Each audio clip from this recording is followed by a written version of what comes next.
You're listening to Bigfoot Society, and I'm Jeremiah Byron. In this show, we go beyond the campfire stories to bring you firsthand encounters from people who say they've seen something impossible, from backwoods trails and remote mountain haulers to quiet farms and crowded highways. The stories come from everywhere, and each one leaves us with more questions than answers.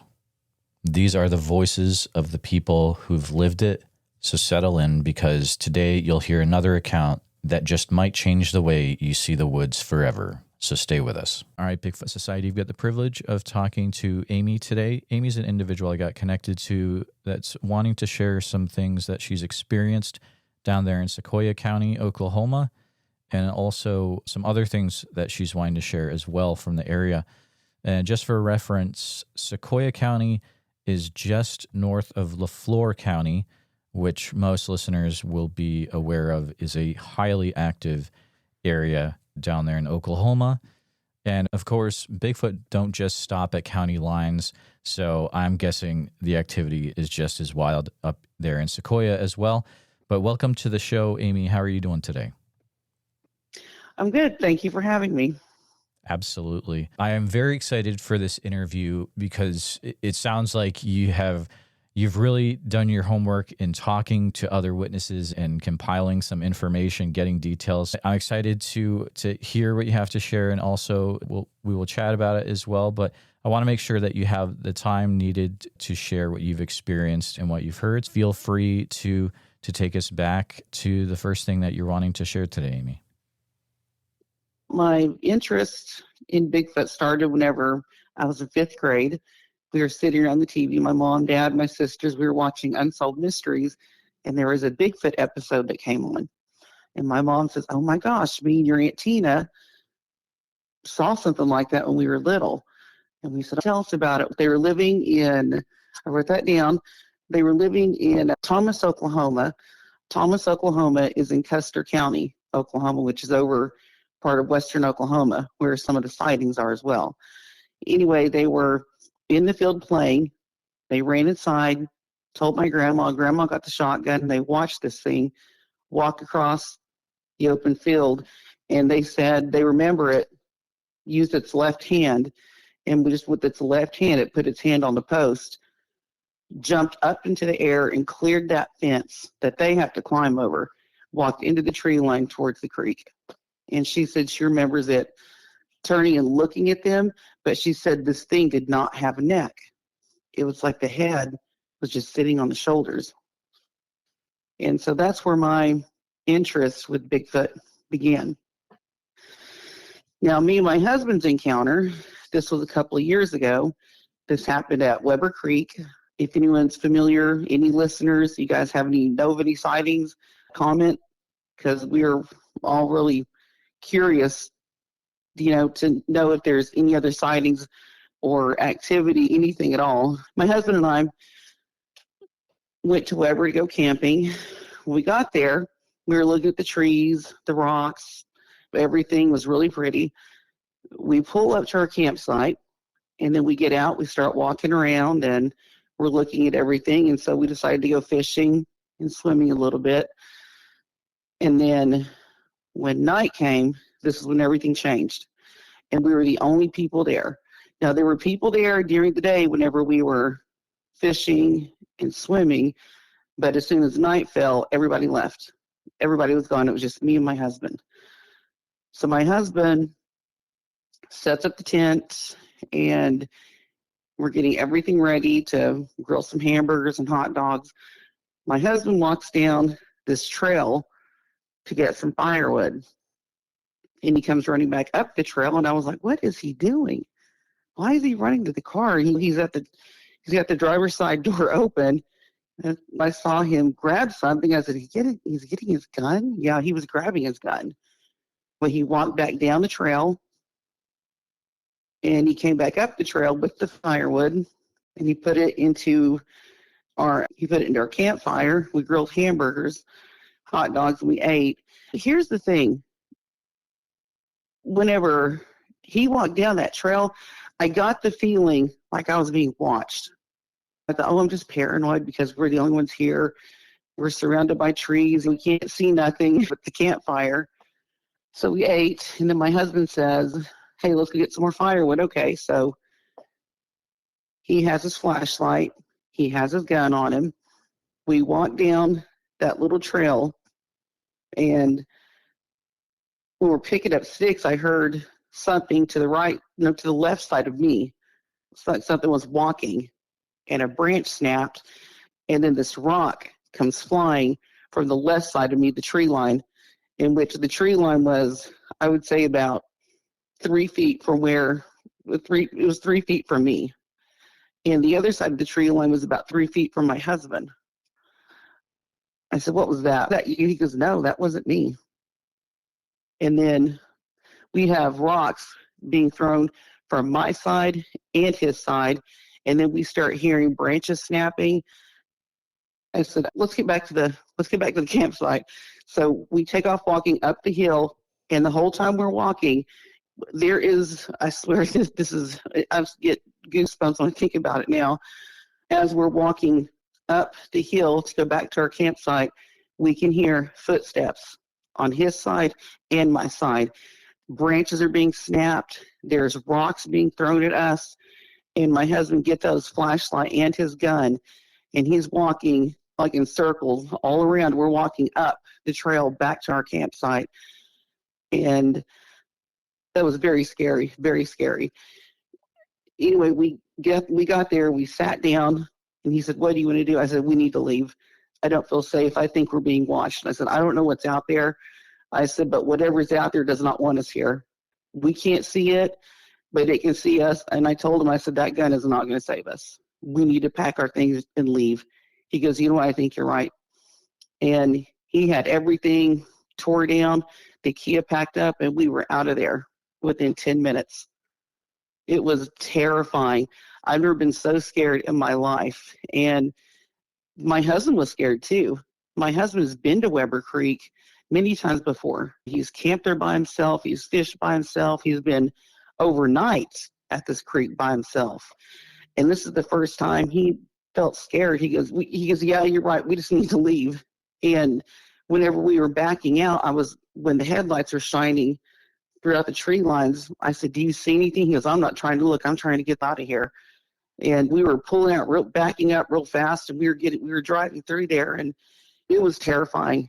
I've never been so scared in my life. And I'm outdoors as well.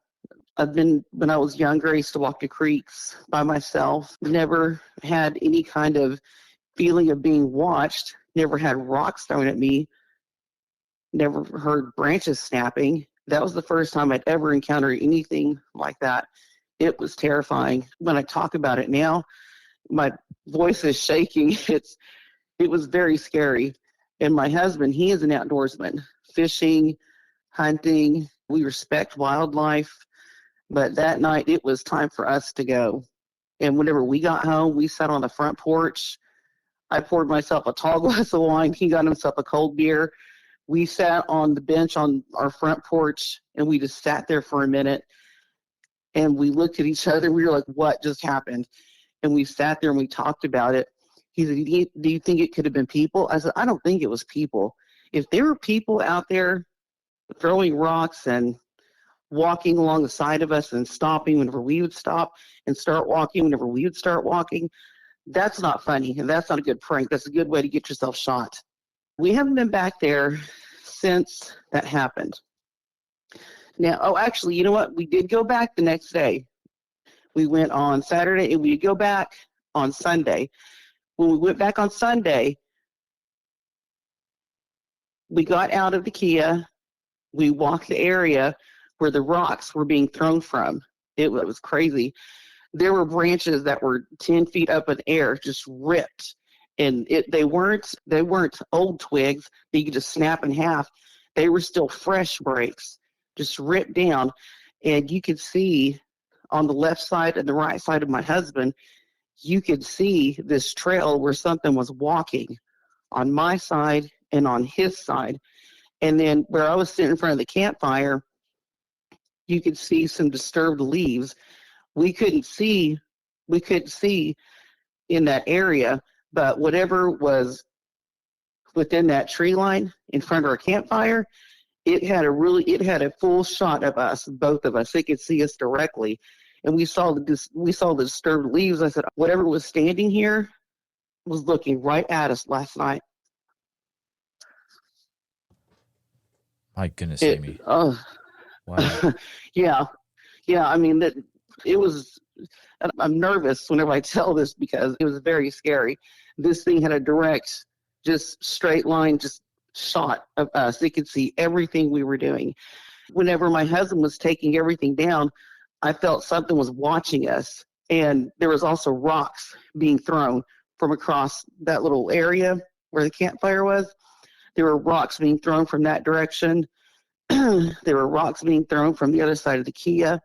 Not from my husband's side because the creek was on the other side. That area was clear. But yeah, it was terrifying. I was so scared. I told my husband, I said, you know what, hubby? I said, Weber Creek is part of Sequoyah County. I said, that's right next to LeFlore County. I said, there's Bigfoot sightings over in LeFlore County. I said, it's just right next door to each other. He goes, I've heard that, but I didn't stop to think about that until you just mentioned it. I said, yeah. I said, do you think it was a Bigfoot? He goes, I wouldn't doubt it. And we really believe it was a Bigfoot. I don't think it was a person. If it was a person, that's not cool. That's a good way to get yourself shot or beat up. Oh, 100%. I mean, yeah. But yeah, every time when we were walking up that trail, every time we took a step, it would take a step. We heard it from both sides. And something else that we were talking about this the other evening, and he goes, I didn't want to tell you this. He goes, but I thought I heard something walking around about 10 feet in front of the Kia he said, about the tree line. I said, so do you think there could have been more than two? He goes, I think so. He goes, I didn't see anything. He said, but I heard it. But I didn't want to tell you anything, so I didn't want to freak you out.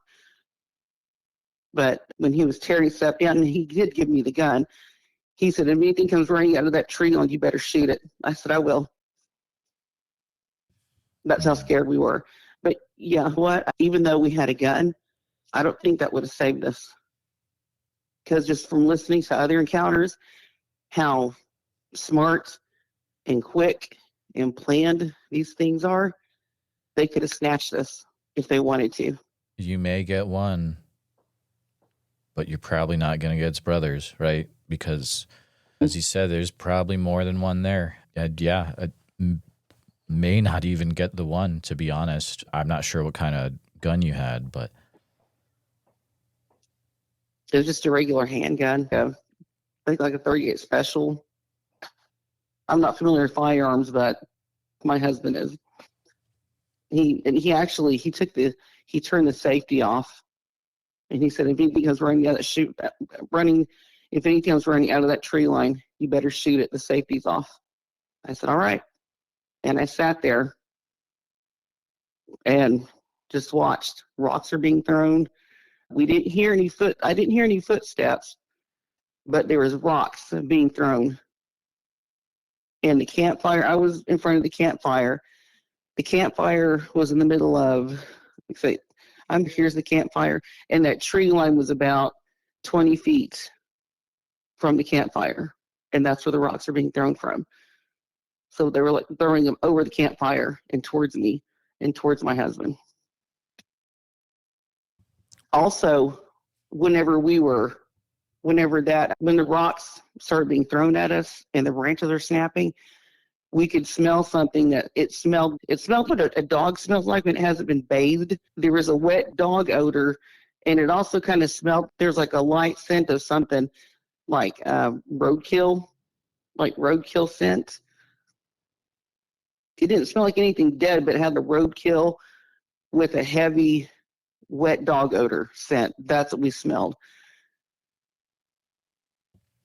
Yeah. What were the sounds of the forest like around that time, besides the Bigfoot related sounds you were hearing? It was quiet. No birds, no crickets, nothing, just silence. Dead silence.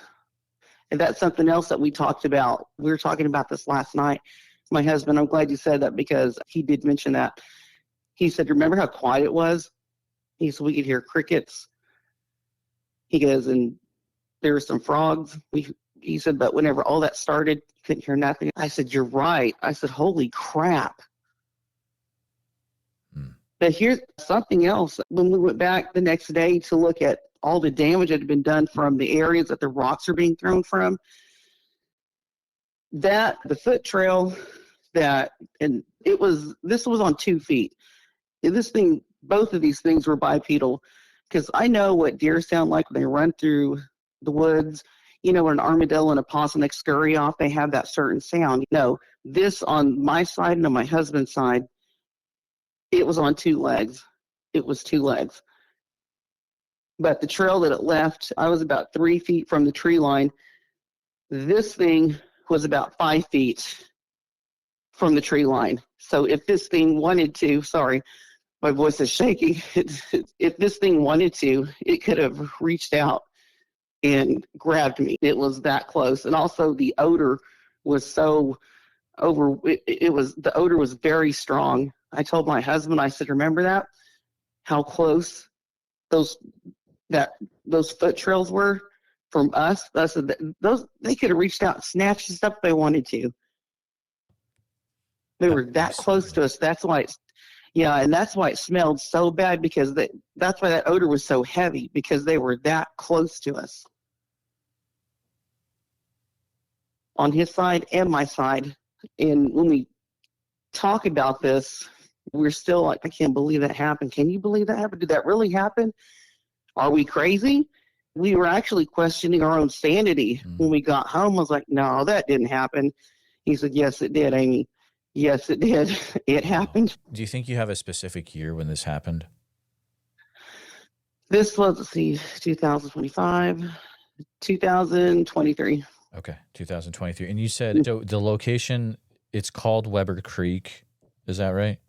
Uh-huh. Yes, it's called Weber Creek.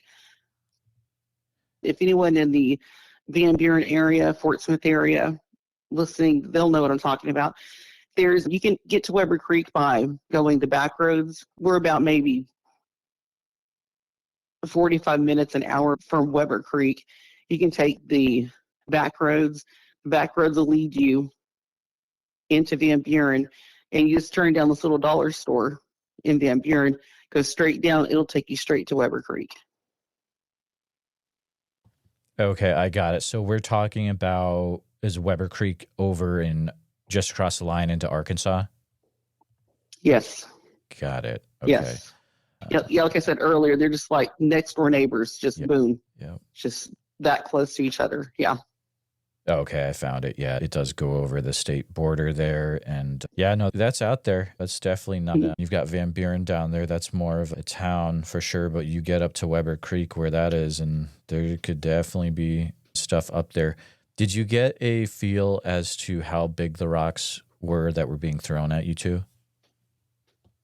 Oh gosh, the rocks are probably about the size of, I'd say, a walnut. Oh. About the size of a walnut. They weren't bigger than that. Here's why we also believe it was a Bigfoot, is because bears,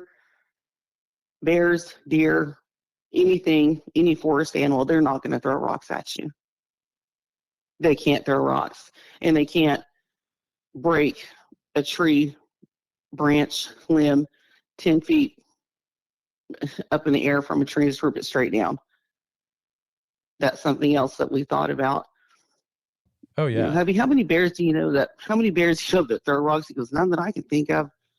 He said, maybe a circus bear. So I promise you that was not a circus bear out there. 100%. Is this you mentioned a Dollar General? Is that the one in Cedarville? Yes. Oh, okay. It's right there you go up a hill. Because there's like a whole bunch of little country towns that are like they're like 5 and 10 minutes apart from each other. But yeah, Cedarville, that's another, I think there's sightings over in Cedarville too. Interesting. And yeah, because the Weber Creek looks like it almost forks. And then you've got Weber Creek and Little Weber Creek that goes into Cedarville. But I'm guessing there would have been an area where there was like a camping area, something of that nature, at least something that you would have been able to cook out at. Gotcha. Okay. Wow. Very interesting. During the whole event and even afterwards at home, were either of you affected physically in any weird way? Oh, my husband, he still thinks about it, but I wouldn't say brushed it off. We still look twice when we're driving out down a dirt road or whatever. But I will tell you that we live out in the country. We're surrounded by trees. I will tell you, whenever when I'm in the backyard, I will look a little bit harder through the branches in the trees to see if I can see anything. And sometimes I still get that feeling like I'm being watched. I'm not saying there's anything back there, but yeah, that ever since that night, yeah. And also whenever we leave for work at the same time every morning, I make a point to leave when my husband does. Because if I leave a little bit after him, I'll unlock the doors and I'll walk just a little bit faster to my car. And when I get in there, I will lock the door. Yeah. That makes sense. Yeah, absolutely. So just to maybe ask it a different way as well, just to make sure. So never there weren't any weird headaches that kicked in or bruising or rashes or anything really weird like that, or you guys couldn't move all of a sudden, anything like that, physical weirdness? No, nothing like that. Good. We didn't experience anything like that. We were just, when we got in the Kia, we were dazed. We were shocked. We barely spoke on the way home. I can tell you that much. We were just shocked. We barely said 2 words to each other on the way home. And it wasn't until we got home, poured us a drink, and he had a beer. I had me a tall glass of wine. Sure. We sat on the front porch on our bench that we sit at every evening, talk about our day. We sat there for a minute, didn't say anything, and then we both asked each other, what happened? Did that really happen? Who throws rocks at 10 o'clock at night? He was out there breaking branches at 10 o'clock at night. He was trying to terrorize 2 people at 10 o'clock at night. Who in their right mind does that? Absolutely. I can't think of anyone. Yeah. I can't think of anyone. Logically, it's a thing where it just doesn't make sense, especially, okay, maybe this is a stretch, but you could hear or imagine, I guess, it's even silly to say, but maybe little kids in the woods throwing pebbles. But I mean, that alone, I'm stretching it. But you mean these are walnut size. So did you guys get hit by any of them, or were they whizzing by your head or not really getting close? No, they were just they were being thrown at us, but they didn't, one of them did hit my foot when I was sitting in front of the campfire. One did hit my foot. But nothing, we weren't hit in the head. We weren't hit in the arm.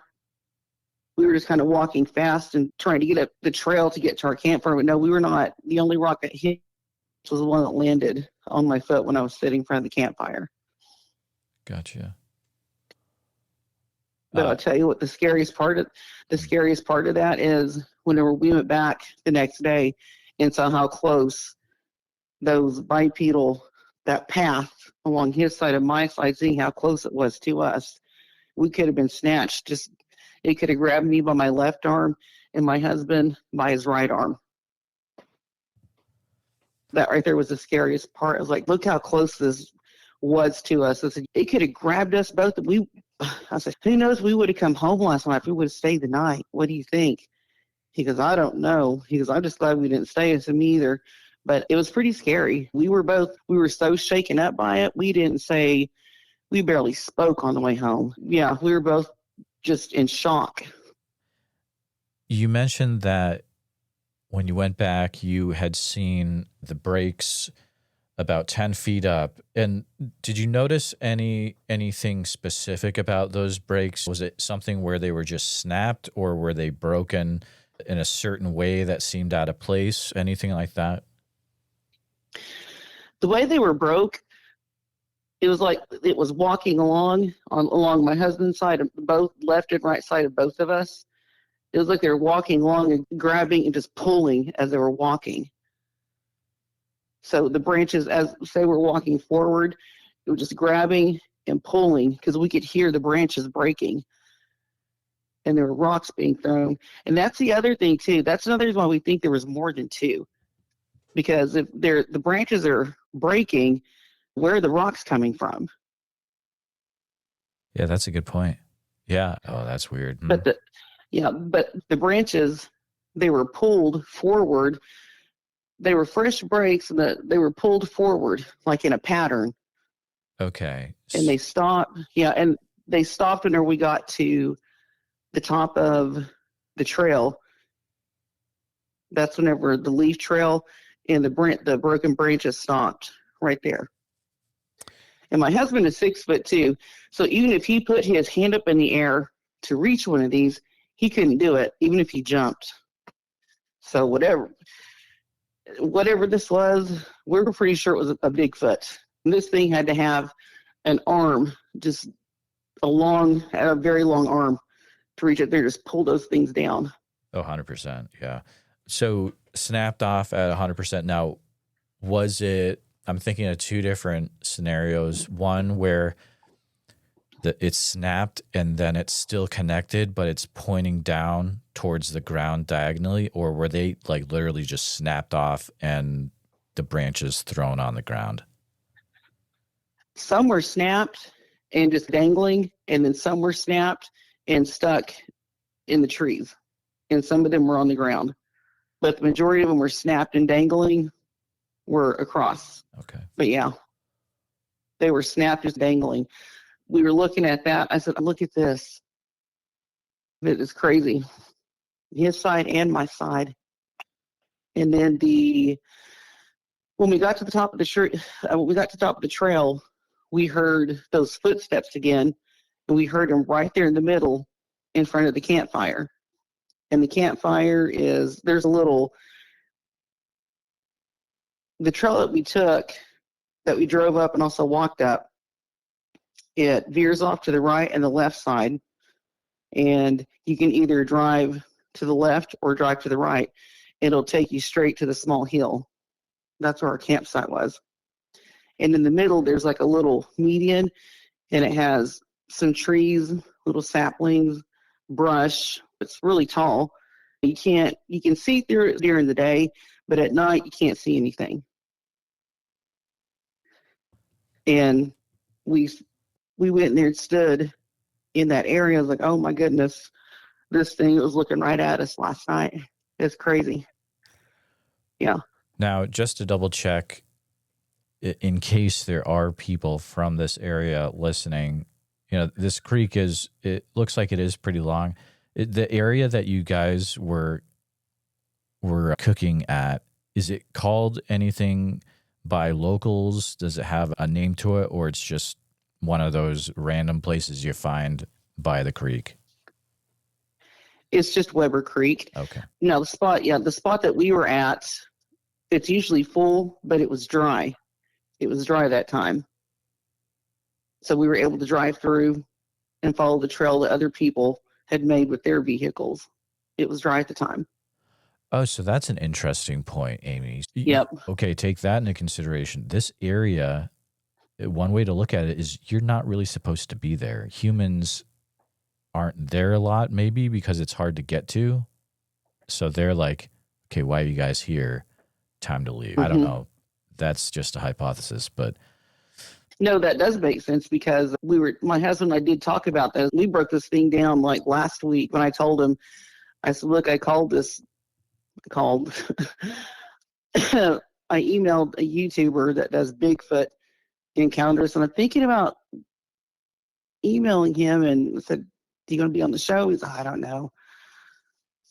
I said, I think I'm going to share this encounter.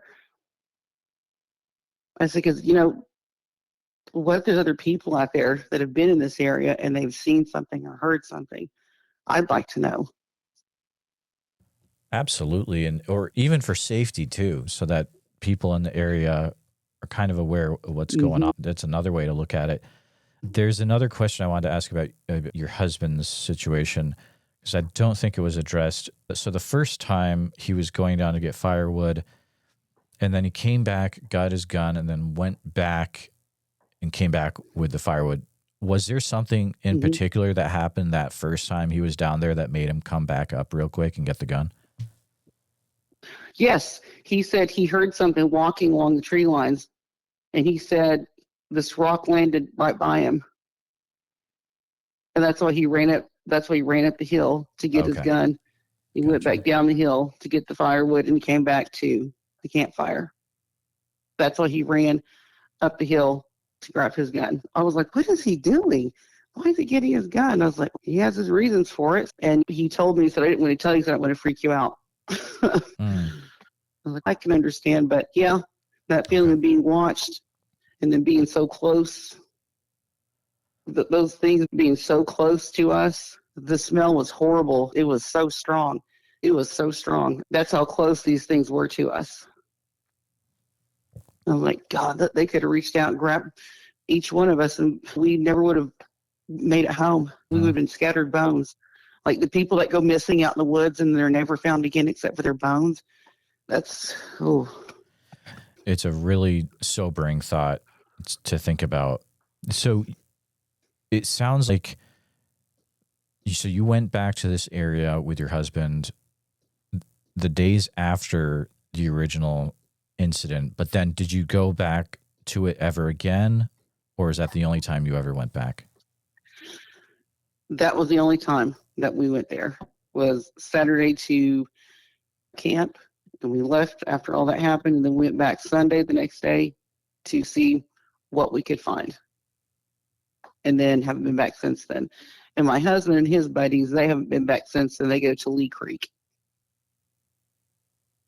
And Lee Creek is, I think Lee Creek is close to Weber. Yeah, it is. I saw it on the map. It's in a very similar area. Yeah, and so you said this is one of the first times that you've really shared this as well, right? Yeah, no, we've told friends and family about Mm-hmm. it, but as far as like sharing it on social media, yeah, this is my first time, so I'm like, you know how people are. I don't know if I want to. I was like, how about this? I really want to get a hold of this guy and see if maybe we can get on there and share our encounter. I said, because there could be more people out there that have had an encounter in this area or over in that area surrounding, like over here at Lake Tenkiller. We're 40 minutes from Lake Tenkiller. Oh, sure. And we have a river that's 10 minutes from our house. Who knows? We could have some of them roaming around in the backyard. I don't know. No, Of absolutely. course, I'm not going to go try to look. I talked to an individual about, they were camping at Lake Tenkiller, and she was with her daughters in a tent, and something started whistling at them. There were loud stick breaks, and rocks were being thrown at the tent in the night. Oh, And that was in 2025. That's episode 820. So yeah, definitely a 10 killer. And I know there's other incidents too, but that's just something I've taken on the show. But it'd be interesting to hear if other people say, yeah, definitely had some weird stuff go on. But thank you so much for coming forward to, I know this isn't something that you really want to do, but you see why it's important that it is done. And a lot of people do struggle with that, but at the end, it is definitely the best thing to do for people to come forward, and then helps out other people, as we talked off air, helps them work through things, and really hopefully helps us one day get an answer to this whole mystery, really. Mm-hmm. So first thing I want to make sure is that you were able to share everything regarding your experience at Weber Creek. I believe so. Me and my husband, we went over this detail, and going back the next day, I don't believe I've left anything out. Awesome. But I would like to know, when you air this, I would like to know, if I want to read the comments and see if anyone has been to Weber Creek or any encounters or anything within that, close to that area. I would like to know. I'm curious. My husband and I, we've talked about going back to Weber Creek to see if that area is dry. If not, then I guess we just have to wait. But if we do go, it's going to be during the day. You cannot pay me enough money to stay the night out there ever again. That makes sense. It makes perfect my sense. husband, both of us, I said, no, hubby, we will never stay the night. We can go during the day, fish, swim, but night falls, we're out of there. We're not staying. We're not doing it. It scared me that much. You had mentioned as well that you've talked to other people that have given you some accounts as well that you were able to share. Yes, whenever this encounter happened, I was telling some of my coworkers about it. The lady, that I work with, she's a Sioux Indian. She said when her grandma lived on the North Dakota reservation, she said her grandma saw one when she was little. She was picking blueberries, and she said she saw it peeking behind a bush watching her, and she ran back to her house, got her parents, and then it was gone. Yeah, on a reservation. And then another lady that I work with, she has a brother that lives in Marble City, Oklahoma, which is about maybe 30 minutes from here, from the Mulder area. She was going to see him, and she said one of them just crossed the road. He lives out in the country. She was driving, it just ran right in front of her, and she stopped to think. She was like, "What did I just see?" She goes, "That was a Bigfoot." She said she got home and called her brother, and her brother said, "Oh yeah, just leave them alone. They won't bother you." Like it was nothing. I was like, "What the heck?" She goes, "Yeah, I don't go see him anymore." And then I have some family that live out in Charleston, Arkansas. They have a pretty big plot of land. And Charleston, Arkansas is in Logan County, and there are sightings out there. My sister-in-law, after my ex-father-in-law, my ex-sister-in-law, anyway, whenever my ex-father-in-law passed away, she was leaving. She was walking out the door. She got to the gate, and she saw a white Bigfoot. It was standing in the tree line watching her. And she said whenever she saw it, it looked at her like it was surprised to see her, and it just took off running.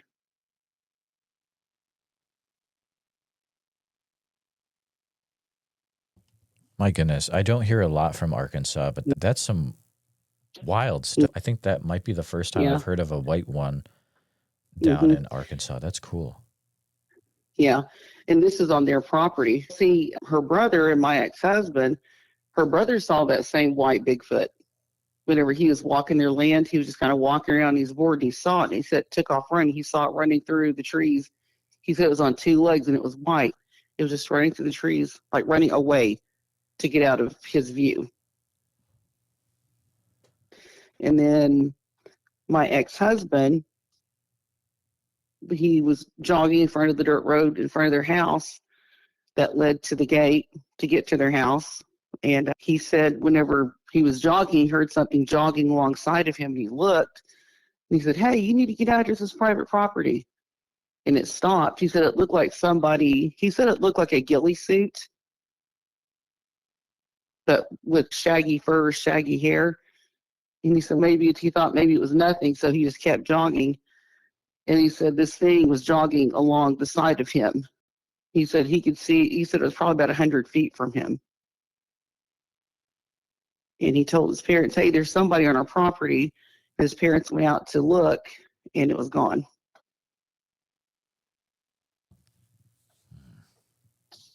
But yeah, they have their sightings out there. And since my ex-husband saw the brown one and my ex-sister-in-law and ex-brother-in-law, they saw the white. It makes me wonder if there's two white ones on their property or if there's just that one white one. So I don't know. But that's pretty scary. And they live way out in the country. You have to drive 30 minutes out in the middle of nowhere to get to their house. It is really interesting. And I was actually just took a quick look at the map I have on the podcast website, the sighting map. I actually do have another white Bigfoot sighting that was reported. This is a while back. It's down in Mena, Arkansas. That's not too far from here. Oh, yeah. okay. Yeah. This one was weird. There was an individual inside a van, and a large white Bigfoot appeared inside the van in the front seat. And then there was a smaller one running around outside, and then they both vanished. One of the weirdest things I've ever heard, but that was down there just in Mena, Arkansas. That was 790. Yeah. So wild stuff going on down there. Oh my Sure. God. And then two others. This was back when I was in high school. One of the guys, he would always throw parties on the weekends, and we'd go to his house, and he would always tell us. And this is back in 1997. And this was in Ketchum, Oklahoma. It's Delaware County. I won't use his name, but I remember he would tell us, he would say, hey, y'all stay out of that. Do not go to the backyard. You can go to the backyard, but don't go into, stay out of the woods. Don't go back. There's something back there. We're like, oh, whatever. You're a coward. You're a chicken. He goes, yeah, there's something back there. If you go in there, you're on your own. I'm not going in there to save you. We were like, what? And he was dead serious, too. He was serious. He told everybody, do not go into those trees. If you go in there, you're on your own. I'm not going to go in there and get you. There's something that lives out there. I don't know what it is, but just stay out of there. And so none of us went into the woods behind his house. And then two guy friends, this is in high school. This was in Langley, Oklahoma, which is not too far from Ketchum. In Ketchum and Langley, there's the Grand River Dam, all just surrounded by water, Two of our guy friends went camping, and they said whenever night fell, something was throwing rocks at them, and they were being hit in the head, and they heard branches, something was walking around. They could hear the leaves stirring and the branches breaking under the snake's feet. And one of the guys fired a warning shot in the air and said, hey, dude, you need to get out of here. This is not funny. Quit playing. You need to get out of here. And it stopped for a little bit. And then whenever they went to bed, it started up again. They heard the footsteps. They heard rocks being thrown. And he got out and fired another warning shot. And he said, you better get out of here right now. I'm not playing with you. And then they left and they never went back. Wow. Yeah, and I remember, and this was below the dam. They were camping below the dam. Okay. And I asked him, I said, what do you think it was, a Bigfoot? He's, I don't know. They were both like, we don't know what it was. But we fired a warning shot and it stopped. So it makes me wonder if that was a Bigfoot, did it just sit and wait, and just watch, maybe quietly just tiptoe around them? I don't know. But that's all they ever said about it. Okay, and that's up in northeast Oklahoma, right? Yes. Okay. Yeah. Very interesting. We've heard a while back this, because that whole, what is that called? The Neosho River, or I know it's a huge body of water in that area. But long story short, I've heard activity on the east side of it, but this being the west side of it, that's pretty cool. That's good to have more information from that area. Wow. So a question to ask you, and I don't think I asked this before, after you had this experience with your husband, how has this affected you towards the subject in general? Now, even though we didn't see anything, but we believe they're real. Even though we didn't see anything, we believe they're real. We absolutely believe they are real. They are out there. They are out there. And anyone that's camping, whether you're hunting, camping, night fishing, you're at a creek in the middle of nowhere, you're at the river by yourself, just be careful. Watch your back. Be armed. And don't go by yourself. Take somebody with you. Hell, take 4 people with you. We believe they're real. And we do believe that there were 2 Bigfoot on both my side and his side walking along right by us. We couldn't see them, but they could see us. And we also believe there were more. We believe there was more than 2 out there. We believe that. But we believe they are real and they are out there. I know a lot of people don't believe, and that's okay. But once you have an encounter, once you experience something that you can't explain, it makes you a believer. and you will question your sanity. Because I know we did. I agree with you 100% on that, Amy.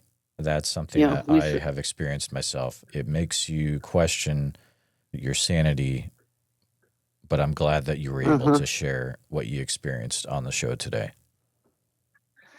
Yeah. Oh, I was going to take my neighbor. I told you about her. She was telling me that I was waiting on her to get back with me. Moffett, in between Moffett and Roland, Oklahoma. She said 2 years ago, two of her friends were driving down this dirt road, just a back road, and one of them, a Bigfoot, ran in front of their vehicle.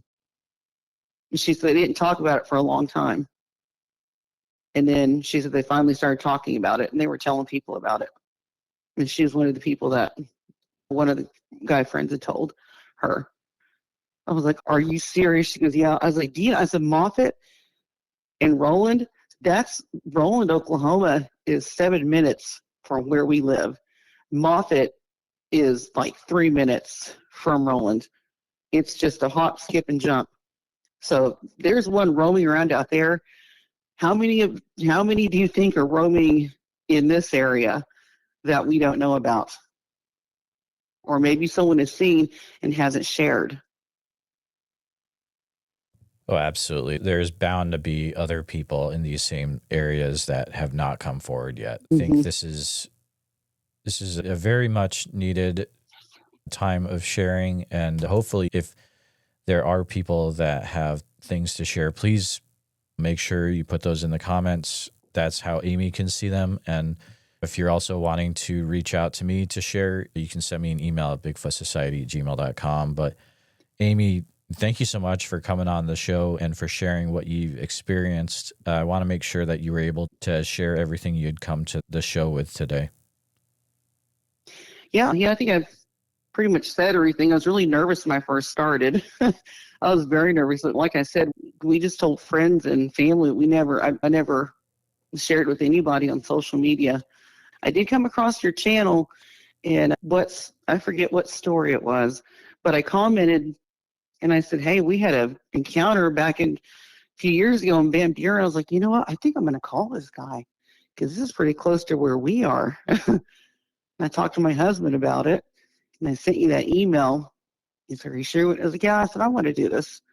I said, "I want to know if there's other people out there that have had encounters over by Weber Creek, over here in Sequoyah County, LeFlore County, anywhere close to us in the surrounding area. I would like to know because I'm very curious." I'm glad you did. And it'd be interesting to see what comes of this episode. But thank you so much for coming on the show, Amy. It's been a pleasure talking to you today. And thank you for sharing what you've experienced. Okay, and thank you for having me. I'm glad I got to share it. And I guess we'll see if anyone's had any encounters in this area or close to us. Anyway, thank you for having me on the show. I appreciate it. Before we wrap this episode, I want to say something directly to a very specific group of listeners. If you're in the military, any branch or forces, and if you've seen something that no one can explain, or if you're a national park ranger or forestry worker who's been told to stay quiet, or if you're a pilot who's seen something strange down on the ground, or if you're with the FBI, a federal agency, or working intelligence, and you stumbled upon something you're not allowed to talk about, and if you're a firefighter, paramedic, or search and rescue responder who's heard screams or found tracks that didn't make sense, if you're in the logging industry, on a remote oil field, or a trucker with government contracts, and you've had something happen that you've never told a soul, and if you're a biologist, a wildlife specialist, or a field researcher under contract who has found evidence you're not allowed to report, if you're a pastor, a missionary, or someone on a spiritual retreat, and you saw something that shook your faith, or if you work in the shadows, CIA, NSA, or anything with clearance, and you've seen what the public hasn't, then I want to talk to you. Even if it's anonymous, you can reach me at bigfootsociety@gmail.com. The world needs to hear what you've been forced to carry alone, and you're not alone. You've got the story. We've got the mic. See you in the woods. Thank you for listening to this episode of the Bigfoot Society podcast. Every encounter we share reminds us that the world is bigger and stranger than we think, and that the truth is often hiding just beyond the tree line. If you enjoyed this episode, please be sure to subscribe to the channel on YouTube, hit the bell so you don't miss the next episode, and share this with a friend who's into mysteries, monsters, or the unexplained. And if you're listening to us on Spotify or Apple Podcast, please follow the show there and leave us a 5-star positive review, because all that helps more people discover the show. And remember, if you or someone you know has had a Bigfoot sighting, please, I'd love to hear from you. So email me at bigfootsociety@gmail.com and let's start the conversation. If you haven't gotten a chance yet, check out our membership community over at www.bigfootsocietypodcast.com. And that's where you can hear tomorrow's episode today, early and ad-free, and members-only episodes every week. Also, it's a place to connect with other people that are into the Bigfoot subject as much as you are. Thanks again for following along with the Bigfoot Society. Until next time, keep your eyes open, trust your gut, and never stop asking what else might be out there. And see you in the woods.